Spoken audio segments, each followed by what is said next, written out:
Hey, it's Iannarino, and I want to talk to you about opening.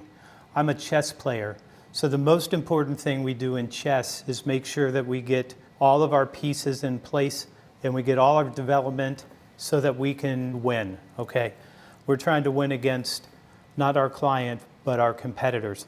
And if you have a better opening than them, I will argue that it will help you get a better response from your client. Okay, so I'm going to say a couple things here first about this.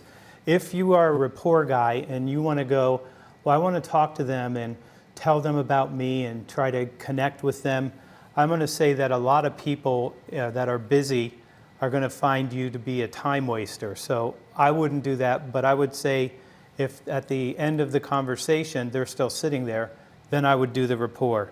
How do you prove at the very beginning of this opening that you belong in the room with the people that are making a rare decision that has strategic outcomes that they're trying to get correct on the first time?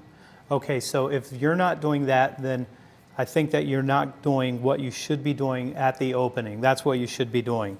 If you didn't do the research, if you didn't go out and find out what are the headwinds in their industry, the tailwinds in their industry, if you've already had people that are clients that are in those industries and you don't go back and look at your notes and find out what kind of problems did they have, how were you able to give them the solution that they needed? If you didn't do that, then you're not set up to have a great conversation with a client.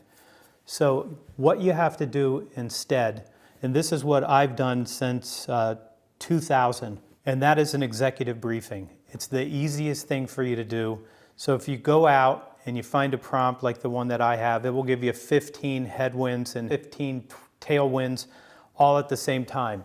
And then you take that and you say, I did some research and I understand that some of the biggest problems in your industry right now are these four. You don't need more than 4 trends.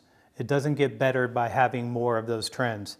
But if you start to show them the sources, if you start to show them the data, and you've come up with something that we call why change, which is what we're trying to do, is make sure that at the beginning of this, it's a why change. A lot of salespeople say, I went all the way through the sales process, and at the end, they didn't do anything. Well, that's because you didn't do the why change at the beginning instead of at the end. It doesn't work nearly as well at the end.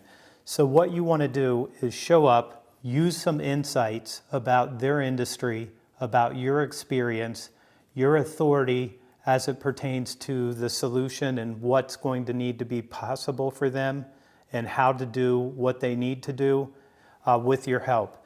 So this is very important. So I don't think any of us talk enough about this.